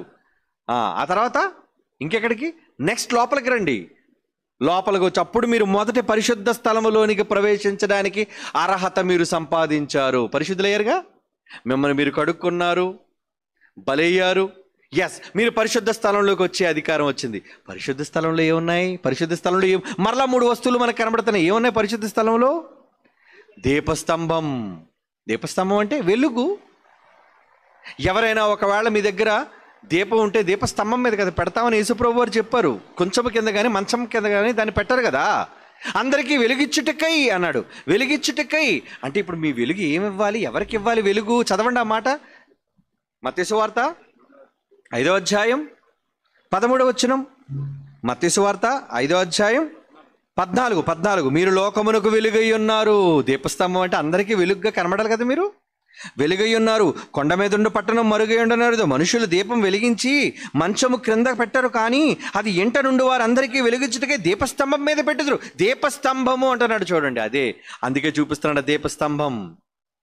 అక్కడ పెట్టాలి. ఇంతకీ ఏం పెట్టాలి అక్కడ? మనుష్యులు, కింద చెప్తున్నాడు చూడండి, అదే మనుష్యులు మీ సత్క్రియలను చూచి పరలోకమందున్న మీ తండ్రిని మహిమపరుచున్నట్లు వారి ఎదుట మీ వెలుగు ప్రకాశింపనివ్వండి. అంటే మనుష్యులు భూమి మీద మీరు దేవుని కోసం చేసే పనులు చూచి దేవుడు మహిమపరచాలి. అబ్బా, ఎంత గొప్ప కుమారుడయ్యా, ఎంత గొప్ప కుమార్తె అయ్యా, ఎంత మంచి కుటుంబం అర్రా వీళ్ళు. దేవుని కోసం వాళ్ళ పనులు చూడండి, వాళ్ళ త్యాగాలు చూడండి, వాళ్ళ కష్టం చూడండి. వాళ్ళు వెలిగిపోతున్నారు. దేవుడు అలా వెలిగితే నేను పరిశుద్ధ స్థలంలో ఉన్నట్టు. పరలోక రాజ్య పట్టణ రహస్యాలంటే ఏదో తావు చెప్పేస్తారు కాలో మొత్తానికి ఏదో నోట్ చేసుకుని వెళ్ళిపోవచ్చు అనుకున్నారేమో. ఎంత కష్టమా! మంచి మంచి బంపర్ ఆఫర్లు ఏమో ఉన్నాయనుకుంటే చచ్చిపోవడమా బంపర్ ఆఫరు? బలైపోవడమా ఆఫర్ అంటే? అన్నిటిని వదిలేసుకోవడం ఆఫర్ అంటే? త్యాగాలండి, కడుక్కోవటం అండి, బలైపోవడం అండి, నీ వెలుగును ప్రకాశింప చేయటం అండి. అది దీపస్తంభం మీద పెట్టడం అంటే ఏమండి? ఇంకా నెక్స్ట్ ఏంటి? సముఖపు రొట్టెల బల్ల. అవునా? సముఖపు రొట్టెలు అంటే రొట్టెల వల్ల మీకు ఏం కనబడుతుంది? మీరు ఆదివారం రొట్టె తీసుకున్నారా? ఆ రొట్టెలో ఏం జ్ఞాపకం చేసుకున్నారు? ఇది మీ కొరకు ఇవ్వబడిన నా శరీరం, నన్ను జ్ఞాపకం చేసుకున్నట్టుకి ఈ రొట్టెను. అంటే రొట్టె చూడగానే దాన్ని ఎలా పిసకబడింది, అది ఎలా గుద్దబడింది, అది ఎలా నలపబడింది. ఏమండి, రొట్టెను బాగా పిసికితేనే కదండి మెత్తగా వస్తుంది. ఆడవాళ్ళకి తెలుసు కదా, తల్లికి. చపాతీ స్మూత్గా రావాలి అంటే బాగా దాన్ని పిండి మన హోటల్స్లో అయితే బాక్సింగ్ చేస్తుంటారు దాంతో. ఏమంటే కిట్టి బ్యాగ్ని గుద్దినట్టు కుదరమే దాన్ని. టేస్ట్ రావాలి, మరి మెత్తదనం అలా రావాలి అంటే అది మెత్త బాగా పిండి ముందు బాగా దంచబడాలి. ఆ దంచబడింది చెమ్మలో బాగా నలపబడాలి, నలపబడిపోవాలి, నలిగిపోవాలి మీ చేతుల కింద. అప్పుడు దానికి రుచి. అంటే యేసుక్రీస్తు వారి యొక్క శరీరం నలగొట్టబడినప్పుడు పౌలు గారు ఎందుకు ఇప్పుడు దంచుతున్నాను అన్నారు? నా దేహమును నలగొడతానని ఎందుకన్నాడు? రొట్టె అయిపోవాలి కదా. ఆ రొట్టెని చూసినండి ఏం గుర్తు రావాలి? ఈ బాడీని చూసి నా రొట్టెని దంచాలి. అయితే ఆ రొట్టెని చూసి రొట్టెని తినేయాలనుకోకూడదు. ఏమంటే ఆదివారం రొట్టె రాగానే ఏమండి మరీ చిన్నది ఎత్తున్నారు ఏంటండి, కొంచెం పెద్దది ఇస్తే బాగుంది కదా. నీకు బంగాళదుంప కూర, చికెన్ కర్రీ కూడా ఇస్తారు దాంతో నంచుకోవడానికి. అంటే మనుషు చూడగానే తిండి యావే ఎప్పుడునో. రొట్టె ఇచ్చేది తినచ్చు. కొంతమంది అయితే చిన్న తీసుకోరండి, పెద్ద పెద్ద చపాతీ ఇరిచేసి ఎలాగా వచ్చింది కదా నోట్లో కాసేపు నవిలినట్టు ఉంటుంది. అది ప్రభు శరీరం అని ఆలోచించి తినండి అంటే చివరికి వెళ్ళేసరికి రొట్టె ఉండదు. రొట్టె అయిపోయిందండి, మధ్యలో తినేసారండి. నువ్వు దాన్ని జ్ఞాపకం చేసుకోవడానికి తింటున్నావు కానీ చింపుకొని పెద్ద పెద్ద అలాగైతే చపాతీలు చేయాలి. ఏమంటే దేవుడు రొట్టెని విరిచి కొంచెం కొంచెం తినమని కూడా సరిపోయింది. అయితే చచ్చి అందరికీ కూడా చపాతీలు సప్లై చేయలేక చచ్చిపోవాలి పాస్టరు. ఏమండి, ఆ చపాతీలు చప్పరించడానికి మన కూర ఒకటి మళ్ళా అది ద్రాక్షరసం మరి తీయగా ఉంటుంది. ఎంత చిన్నది ఏంటండి, ఏం జగ్గుతోని ఇస్తే ఏమాత్రం. ఏమండి, బూస్ట్ తాగినట్టు ఎనర్జీ కోసం ద్రాక్షరసం తాగి రొట్టె తిని ఆనందంగా రుచి కోసం కాదండి, ఆస్వాదించడం కోసం కాదు. మిమ్ములను దేవుడు ఆస్వాదించాలి అంటే మీరు రొట్టె అయిపోవాలి. మట్టి అయిపోయినంత వరకు రొట్టెగా ఉండాలి. మట్టిగా మారినంత వరకు రొట్టెగా ఉండాలి. అందుకే సముఖపు రొట్టెల బల్ల పెట్టాడు పరిశుద్ధ స్థలంలో. మీరు నిజంగా రొట్టెలా ఉన్నారా? అయితే మీరు పరిశుద్ధ స్థలంలో ఉన్నట్టు. ఎక్కడండి ఇంత దూరం ప్రయాణం చేయాలా? బలైపోమంటున్నాడు, వాక్యంతో కడుక్కోమంటున్నాడు, పరిశుద్ధ స్థలంలోకి వచ్చి వెలిగిపోమంటున్నాడు. ఇంకేమంటున్నాడండి? రొట్టెలో నలిగిపోమంటున్నాడు. ఇంకేమంటున్నాడండి? ఇంకేముంది? సువర్ణ ధూపార్తి. సువర్ణ ధూపార్తి అటండి. ఏంటి సువర్ణ ధూపార్తి? ప్రకటన గ్రంథం చూడండి. ధూపార్తి అంటే ఏంటి? పోలండి ఏదో అగరబత్తులు తీసుకొచ్చి వెలిగించడం అనుకుంటారా? పోలండి దోమలు రాకుండా ఉంటాయి రాత్రిపూట, ఏదో విధంగా వెలిగించేస్తాను కాదు. మీరు వెలిగించవలసిన ధూపార్తి అంటే ఇక్కడ చెప్తున్నాడు చూడండి. ప్రకటన గ్రంథం 8వ అధ్యాయం 3వ వచనం. ప్రకటన గ్రంథం 8వ అధ్యాయం 3వ వచనం. మరియు సువర్ణ ధూపార్తి చేత పట్టుకుని వేరే ఒక దూత పరిపీఠము ఎదుట నిలువుగా సింహాసనం ఎదుట ఉన్న సువర్ణ బలిపీఠమునైన పరిశుద్ధులందరికీ, సువర్ణ బలిపీఠము పైన పరిశుద్ధులందరి ప్రార్థనలతో కలుపుటక్కై అతనికి బహు ధూపద్రవ్యం ఇవ్వబడును. ఏం చేయాలటండి? ప్రార్థన. నీ ధూపం అంటే ఏంటి? దేవుడికి ఎప్పుడు వెళ్తా ధూపం? ప్రార్థన చేస్తున్నారా? ఏమని ప్రార్థన చేస్తాను? ప్రభా నాకు బంగారం లేదు ప్రభా, ప్రభు పెళ్ళి అవ్వలేదు ప్రభా, ప్రభు ఇంక ఉద్యోగం రాలేదు. ఈ ధూప ప్రార్థనలు వెళ్ళో. మీరు వేసే ధూపాలు ఏమండి దేవునికి ఇష్టమైన ధూపార్తయి ఉండాలి, ఇష్టమైన యాగమై ఉండాలి. ఏది ఇష్టమో ఆయనకి ఇష్టాన్ని మీరు అడగాలి. ఏమండి? ఏ ఇష్టాన్ని మీరు అడగాలి? నేను సేవ చేయాలనుకున్నాను ప్రభువా, నీకోసం ధనాన్ని త్యాగం చేయాలనుకున్నాను ప్రభా, ఇదిగో నా స్థలాన్ని త్యాగం చేయాలనుకున్నాను ప్రభా, ఇదిగో నా ఆరోగ్యాన్ని త్యాగం చేయాలనుకున్నాను ప్రభా. ఏమండి? వీళ్ళు ప్రార్థన చేస్తారు, నావన్నీ నీవే యేసు ప్రభు అని. నావన్నీ నీవే, నా వెండి నీదే, నా పసిడి నీదే. పాటలో నాకున్నవన్నీ నీవే ప్రభు అని సింపుల్గా పాట పాడతారు. ఏది ఇవ్వడండి. నావన్నీ అంగీకరించమో యేసుదేవా అంటారు. మళ్ళా ఇప్పుడు ఈ గుడిలో చేసే పాటలు ఏంటి చెప్పండి? నావన్నీ అంగీకరించమంటాడు. ఇంట్లోంచి ₹1 కానుక కూడా తీసుకురాడండి. వారంలో ఒక రోజు గంట కష్టపడడం కష్టమండి, ఆదివారం రావడం కష్టమండి. ఏమండి? చిల్లర తీసుకొచ్చి దేవుడు ముఖాన్ని ముష్టోడుగా పడేస్తారండి. నిజంగా ప్రభుత్వం కాసులు రద్దు చేసినంత వరకు ఆ గల్లు గల్లు మన శబ్దం ప్రార్థనలో వినబడుతూనే ఉంటుందండి. అవునా? మన ప్రభుత్వం రద్దు చేసి ఎలాగా ₹1000 నోట్లు ఎలా రద్దు చేసిందో, ఇక నాణ్యములు లేవు అన్నంత వరకు ప్రార్థనలు దేవునికి ఇవ్వబడిన చందాల్లో ఆ నాణ్యాలు ఎప్పుడు ఏమండి గల్ గల్లు మన శబ్దం చేస్తూనే ఉంటాయండి. ఆ శబ్దం చేస్తాను మళ్ళీ లోపలికి చేపట్టి మెల్లి వదులుతారు మళ్ళీ. ఎందుకంటే టింగ్ అన్నది అనుకోండి, ఈడేదో ₹10 ఇస్తున్నట్టున్నాడు ఈయనని. ఏమండి? అంటే దేవుని దగ్గర మీకు మెప్పొద్దు అనమాట, మనుషులు మెప్పు కావాలి. ఇక్కడ సువర్ణ ధూపార్తి అంటే ఏమంటుంది? దేవదూత పట్టుకొని ఏం కలిపిందట? పరిశుద్ధులందరి ప్రార్థనలు, పరిశుద్ధుల ప్రార్థనలు. దౌర్భాగ్యుల ప్రార్థనలు అందరూ ఎప్పుడు మాకు వాళ్ళ అవసరాలు తీర్చమని అడుగుతారు, మాకు ఇది లేదు మాకు అది లేదని. కానీ పరిశుద్ధులైతే దేవుని అవసరత తీర్చమని అడిగే ప్రార్థన, అది సువర్ణ ధూపార్తి. అది ఇష్టమైన ప్రార్థన, దేవుడు మెచ్చే ప్రార్థన, నీకు పరలోకాన్ని ఇచ్చే ప్రార్థన. అప్పుడు నువ్వు పరిశుద్ధ స్థలంలో ఉన్నట్టు. ఎప్పుడైతే వీటన్నిటి ప్రకారంగా నువ్వు చేశావో అప్పుడు రెండవ గుడారం, ఆ గుడారంలో రెండో స్థలం ఉంది, అది అతి పరిశుద్ధమైన స్థలం. అక్కడ ఎవరున్నారు? దేవుడు నివసించే మందసం. అక్కడ దేవుడు ఉన్న చోటు. ఆ చోటుకు నువ్వు వెళ్ళాలి అంటే ఈ తెర మధ్యన చిరిగిపోవాలి. మరి తెర చిరిగిపోవాలంటే ఇందాక ఏం చెప్పాను? తెర పోవాలంటే ఏది తెర? మీ దేహం శరీరమును తెర. ఈ తెర చిరిగిపోతే పరిశుద్ధ స్థలంలోనికి మనం ప్రవేశిస్తాము.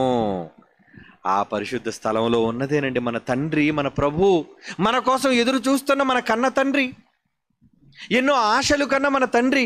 అదిగోండి ఆ దేవదూతల కెరూబుల మధ్యాన అది రూపకాలంకారంగా బొమ్మ రూపంలో చేయించారండి. నాయన మీరు నా దగ్గరికి రావాలంటే నాలో ఏమన్నా తెలుసా? మీకోసం ఇచ్చిన ఆజ్ఞలు ఉన్నాయి, మిమ్మల్ని నడిపించడానికి ఇచ్చిన చిగురించిన అహరోను కర్ర ఉంది. అవునా? ఆ లోన ఏమని తెలుసా? మన్నా కలిగిన బంగారు పాత్ర, అంటే మీరు నిత్యము జీవించే ఆహారం.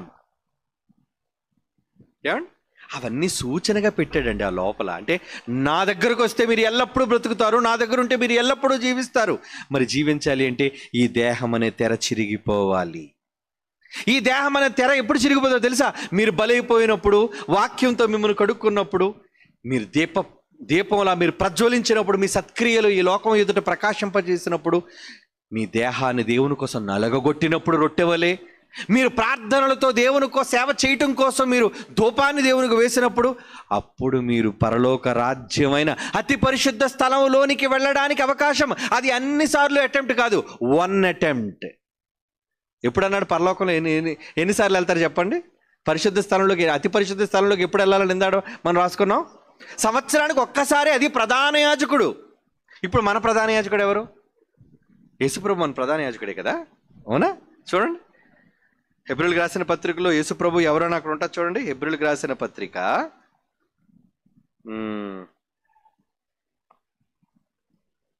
హెబ్రీయులకు రాసిన పత్రిక 5వ అధ్యాయం 3వ అధ్యాయం అండి, క్షమించండి. హెబ్రీ పత్రిక 3వ అధ్యాయం 1వ వచనం. హెబ్రీ పత్రిక 3వ అధ్యాయం 1వ వచనం. ఇందువలన పరలోక సంబంధమైన పిలుపులో పాలు పొందిన పరిశుద్ధ సోదరులారా, మీరందరూ ఈ మాటలు వింటున్న నా ప్రియ సోదరులారా, మనం ఒప్పుకున్న దానికి అపోస్తలుడును ప్రధాన యాజకుడైన యేసు మీద లక్ష్యం ఉంచండి. ఆయన వచ్చి తీసుకెళ్తారు మిమ్మల్ని అతి పరిశుద్ధ స్థలంలోనికి. అది ఎప్పుడు తెలుసా? 1 టైం. ఒక్కసారి మాత్రమే ప్రధాన యాజకుడు లోపలికి వెళ్ళాలి. ఆ ఒక్కసారి వెళ్ళడమే పరలోక ఎంట్రీ. ఎప్పుడు వెళ్తాం మరి? చాలా మంది వెయిట్ చేస్తున్నారు మనకంట ముందు చచ్చిపోయిన వాళ్ళు. ఎవరు అనుకుంటారు? అందులో మహానుభావులు, గొప్ప గొప్ప వాళ్ళు, చరిత్ర పురుషులు ఎవరెవరున్నారు తెలుసా అండి? గిద్యోను, బారాకు, సంసోను, యోబ్తా, అబ్రహాము, దావీదు, సమూయేలు, ప్రవక్తలు ఎందరో ఉన్నారండి. వాళ్ళందరూ ఇంకా వెళ్ళలేదు పరిశుద్ధ స్థలంలో, అతి పరిశుద్ధ స్థలంలోకి వెళ్ళలేదు. వాళ్ళు పరిశుద్ధ స్థలం చూస్తున్నారు అంతే. కానీ అతి పరిశుద్ధ స్థలంలోకి వెళ్ళాలంటే మన ప్రధాన యాజకుడు రావాలి. ఆయన వచ్చి మనల్ని తీసుకుని వెళ్తాడు. ఎవరి దగ్గరికి? తండ్రి దగ్గరికి. ఆయన వచ్చి భూమి మీద ఉన్న ఆధిపత్యాన్ని, అధికారాన్ని కొట్టివేసి తన తండ్రి అయిన దేవునికి ఒక రాజ్యమును అప్పగించును అంటాడండి. కొరింథీయులకు రాసిన మొదటి పత్రిక 15వ అధ్యాయం 24, 25, 26 వచనాలు చదవండి. అక్కడ అప్పచెప్తాడు మన, ఇదిగో నాన్న రాజ్యం, నీకోసం పరిశుద్ధపరచబడిన రాజ్యం. అంటే ఇదేనండి పరలోక పట్టణ రహస్యపు మార్గం. అప్పుడప్పుడు చూడండి, కోట మీద దాడి చేస్తే కోట నుంచి బయటకు తప్పించుకోవడానికి రహస్య సొరంగ మార్గాలు ఉండేవి, రాజు అతని కుటుంబం తప్పించుకోవడానికి. అలాంటిది భూమి మీద ఉన్న ఈ మార్గాలన్నిట్లో పరలోకానికి డైరెక్ట్గా మనకు వేసిన బైబిల్ సొరంగ మార్గం ఇది. ఇందులోకి వస్తే చాలు, డైరెక్ట్గా వెళ్ళిపోతారు మీరు. అక్కడ సేఫ్ జోన్, హ్యాపీ. మీరు తప్పించుకోవచ్చు, ప్రమాదాన్ని తప్పించుకోవచ్చు, భయంకరమైన పాతాళ గుండాన్ని మీరు తప్పించుకోవచ్చు. అదేనండి పరలోక రాజ్య మర్మం. అదేనండి పరలోక రాజ్య సీక్రెట్, పరలోక రాజ్యపు తాళం. ఇది చదివితే చాలు, అవునా అతి పరిశుద్ధ స్థలంలోనికి ప్రవేశించాలంటే దేవుడు నియమించిన ఈ మార్గం. అదే చూపించాడు మోషేకి. నాయనా, నువ్వు నా ప్రజలకు ఈ బొమ్మలు చేసి చూపించు, పెట్టు గుడారంలో. అదే పౌలు కొత్త నిబంధనలో మనతో చెప్తున్నాడు, ఇదిగో ఇదే గుడారం యొక్క నమూనా. ఇలా అయితేనే పరలోక రాజ్య ప్రవేశం జరుగుతుంది. ఇప్పుడు మీకు అర్థమైందా పరలోక రాజ్య ప్రవేశం ఎలా జరగాలో? ఇప్పుడు మనం అంతా పరిశుద్ధ స్థలంలో వరకు వచ్చేసాం. ఎవరు? పనులు చేసిన వారు, త్యాగాలు చేసిన వాళ్ళు, దేవుని కోసం అవమానాలు, కష్టాలు, బాధలు అనుభవించిన వాళ్ళు. ఇక ఒక్క ఛాన్స్ ఉంది. యేసు ప్రభు రావడంతో అందరినీ కలిపి ఒకేసారి తండ్రి ఉన్న స్థానానికి తీసుకుని వెళతాడు, రాజ్యాన్ని అప్పగిస్తాడు, అతి పరిశుద్ధ స్థలంలోనికి తీసుకువెళ్తాడు మనందరినీ. అదే అంటాడు హెబ్రీ పత్రిక 11వ అధ్యాయంలోని ఆఖరి మాట, వీరందరూ విశ్వాసం ద్వారా సాక్ష్యం పొందిన వారైనప్పటికీ మనము లేకుండా సంపూర్ణులు కాకుండా నిమిత్తము దేవుడు మన కొరకు మరి శ్రేష్టమైన లోకాన్ని సిద్ధపరిచాడే, కానీ అది వారికి ఆ వాగ్దాన ఫలాన్ని వాళ్ళు అనుభవించలేదు అంటాడు. చూడండి, అతి పరిశుద్ధ స్థలానికి వెళ్ళలేదు ఇంకా. ఇప్పుడు మనమంతా అతి పరిశుద్ధ స్థలం కోసం వెయిటింగ్. పరిశుద్ధ స్థలం, సంఘం అంటే పరిశుద్ధ స్థలం అండి. రండి, సహవాసానికి రండి, సంఘానికి రండి, క్లాసులకు రండి, దేవుని మాటలకు రండి. ఆ మాటలు వస్తేనే మీకు త్రోవ కనబడుతుంది. మీరు ఒకవేళ క్లాసులకు రాకపోయినా, సంఘానికి రాకపోయినా, ఈ మాటలు మీరు వినకపోయినా మీకు పరలోక మార్గం తెలియదర్రా, తప్పిడిపోతారు మీరు. చాలామంది ఇదే నిజమైన మార్గం అని చెప్పి నమ్మించి మోసగించి తమతో పాటు నిత్యాగ్నిదండకు తీసుకుని పోయే దొంగ మార్గాలు ఉన్నాయి బయట, చాలా. నమ్మకండి వాటిని. యేసుప్రభు చెప్పాడు అలాంటి వాళ్ళ కోసం, గుడ్డివాడుకు తోవ చూపితే ఇద్దరు గుంటలోనికి పోతారు, పాతాళం అనే భయంకరమైన కూపం. అలాంటి దొంగ బోధకులను, అబద్ధ బోధకులను మీరు విశ్వసిస్తున్నారా? దొంగ బోధలు మీరు ప్రవేశిస్తున్నారా? అందులో మీరు ఫాలో అవుతున్నారా? అలా ఫాలో అయితే నాశనానికి వెళ్ళిపోతారా సోదరులారా? వద్దు. దేవుడు ఇందులో మార్గాన్ని ఉపదేశించాడు, సత్యాన్ని చూపించాడు. కమాన్, ఈ సత్యాన్ని మీరు ఫాలో అవ్వండి, మీరు అతి పరిశుద్ధ స్థలంలోనికి ప్రవేశిస్తారు. ఇదే పరలోక రాజ్య పట్టణ రహస్యం. ఆ లోకం వెళ్ళిన తరువాత చూద్దరు కానీ ఎంత అందంగా ఉందో. కానీ ముందు లోపలికి వెళ్ళాలి కదా. లోపలికి వెళితేనే కదా నా అందాలు చూడగలరు.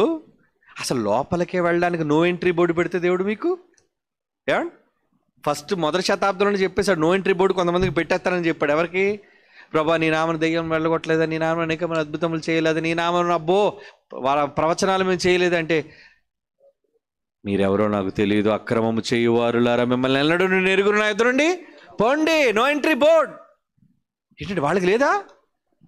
పరలోక పట్టణ ప్రవేశం వాళ్ళకి లేదు. ఇక వెళ్ళటమే అనుమతి లేకపోతే లోపలికి వెళ్ళి ఇంకా అనుభవించేది ఎప్పుడు? అందాలను చూచేది ఎప్పుడు? దేవునితో అనుభూతిని పొందేది ఎప్పుడు? లేదు. కోల్పోతారా మీరు? వద్దారా? పరలోక పట్టణాన్ని కోల్పోవడానిక ఇంత శ్రమ పడుతుంది మనం? ఆ లోకాన్ని మనం సాధించి తీరాలి ఎలాగైనా సరే. అందుకోసం బలిపీఠం ఎక్కడానికి రెడీ, వాక్యంతో కడుక్కోవడానికి రెడీ, ధూపద్రవ్యములతో మన ప్రార్థనల చేత దేవునికి వినిపించడానికి రెడీ, రొట్టెలా నెలగొట్టబడ్డానికి రెడీ, మన సత్క్రియల చేత దీపస్తంభంలా వెలగడానికి మనం రెడీగా ఉండాలి. అందుకే వేశాడు ఆ బొమ్మలన్నిటినీ, అందుకే చూపించాడు ఆ బొమ్మలన్నిటినీ. మీరంతా మహాలోకంలోనికి ప్రవేశించే వారసత్వాన్ని పొందండారా. That is only through Bible. జీవం కలిగిన దేవుని మాటలు మాత్రమే మిమ్మల్ని రక్షించగలం. God bless you all. కళ్ళు మూసుకొని ప్రార్థన చేసుకుందాం. పరిశుద్ధుడైన తండ్రి, నీ పిల్లలందరూ ఆసక్తితో నీ వాక్యాన్ని విన్నారు. ఉదయం నుంచి వారి ప్రయాసం నిష్ప్రయోజనం కాకుండా వారి మనస్సులు వెలిగించి ఇప్పటివరకు ఎలాగో జీవించిన, ఇక మీదట జీవించేవారు తమ కొరకు కాక ప్రాణం పెట్టిన మీ కుమారుడని క్రీస్తు కొరకు జీవించేవారుగా వారందరినీ ఉంచండి. నీ పిల్లలు వెళుతున్నారు, క్షేమంగా వారి గృహాలకు చేర్చండి. మేమంతా మళ్ళీ మీ సేవలో కలుసుకునే భాగ్యాన్ని మాకు కల్పించండి. ఎంతమంది పిల్లలు ఈ కార్యక్రమం కోసం కష్టపడ్డారో వారిని, వారి కుటుంబాలను మీరు దీవించండి. పరసంబంధమైన వరాలు, దీవెనలు ఆ పిల్లలకు, ఆ కుటుంబాలకు అనుగ్రహించండి. మా అపరాధాలను మన్నించి మా పట్ల మీరు చూపుతున్న ఎంతో ప్రేమకు మీకు ధన్యవాదాలు చెల్లిస్తూ నీ బలీయమైన వాక్యానికి నీ పిల్లల్ని అప్పగిస్తున్నాం. నీ కుమారుడు ప్రభాకర్ బోరబండ కళాశాల తరపున పిల్లలందరూ చేసిన ఈ కార్యక్రమం ఫలభరితం చేయండి. అలాగే మిగిలిన కళాశాలలు ఎన్నో ఉన్నాయి తండ్రి, నాయకులు ఉన్నారు, వాళ్ళందరినీ వాళ్ళ సేవను దీవించండి. వాళ్ళ ప్రాంతాలను వాళ్ళు వెలిగించగలుగుటకు సహాయం దయచేయండి. బలీయమైన మీ వాక్యానికి నీ పిల్లలందరినీ అప్పగిస్తూ క్రీస్తు యేసువారి అమూల్యమైన నామములో ఈ ప్రార్థన మీకు సమర్పించుచున్నాము తండ్రి. ఆమేన్. మన తండ్రి అయిన దేవుని ప్రేమ, కుమారుడైన యేసుక్రీస్తు వారి కృప, పరిశుద్ధాత్మ దేవుని సహవాసం సదాకాలం మనందరికీ తోడేండి నడిపించునుగాక. ఆమేన్.